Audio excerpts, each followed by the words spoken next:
So, how did I get my first client as a freelancer? Back in 2010, when Facebook was basically born,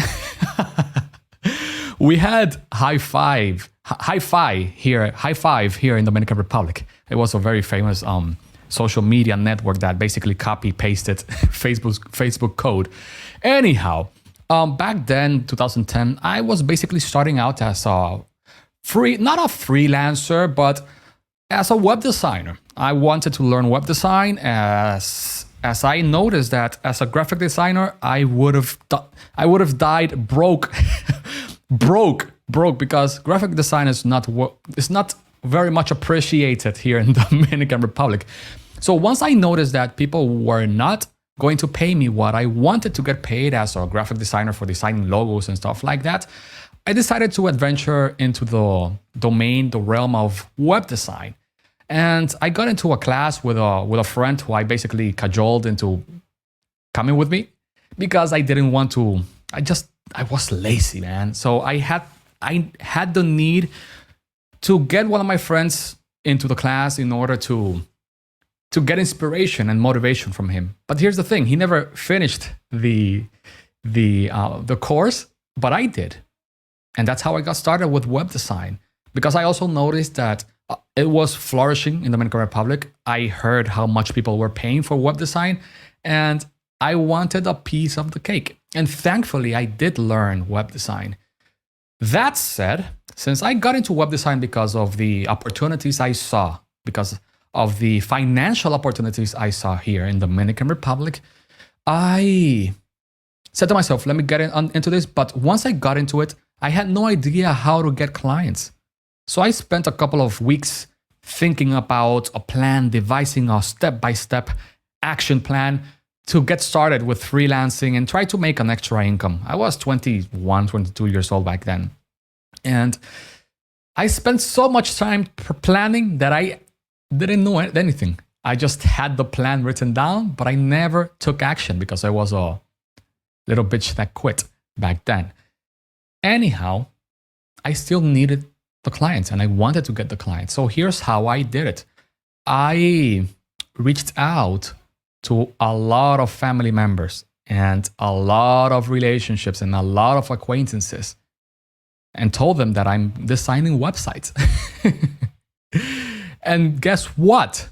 My first paying website was from my godmother hired me. All because I just said to myself, instead of planning so much, let me reach out to the people that already trust in me, that people that already know who I am, the people who already know the kind of reputation my dad and my mother had, people who already had some sense of, familiar feeling towards me. So I reached out to all of these people, friends, family members, acquaintances that I found in my Hotmail account. I had a Hotmail back then. I called them. I sent them some emails. I started a new business. Can you give me some job? It was a horrible pitch, but I got my first paid gig just like that. I got paid like $300. Yeah, it was like 13,000 pesos back then. So it was like $300 more or less for my first website. It took me like 3 months to create the website because I was a stupid newbie and I had no idea how to make that work. And because of the back and forth with my godmother, she asked for so many things from a blog, from the homepage, from animations and moving stuff. And back then we didn't have the tools that we have today that you could just click, drag and drop, and the systems, the software does all the work for you. Back then we didn't have all of those resources that we have today. We didn't have a one-click install your website button. Now we do have that. We didn't have the powerful templates that today we have. WordPress back then was good, but not like now. It was new. It was more for blogs. I remember. Yeah, I think it was more for blogging. We used Joomla back then, and still Joomla is used today, but it's not as popular as WordPress is. Anyhow, That's the first thing, the first client I got. I just reached out to family members and to friends. What happened next? Well, I got the confidence of actually getting paid for creating websites. See, once you do it once, you only need to repeat the process again multiple times to get or try to get similar results. And I did that. I only kept talking about my business. I told everyone what I did. That's important. You need to talk about the things that you do. And by the second or third deal that I got, which was a very cool deal, which I'll tell you in a while, I was already comfortable with talking with people about the web design business and showing them a path to have a website online. And the best thing, I was basically getting paid to learn, which is a nice thing, to be honest. So here's how I got my third deal. Back then, I was dating Brenda, my wife, and her church group needed a website. So she told me, look, Jose, I need a website, but I won't get that for free.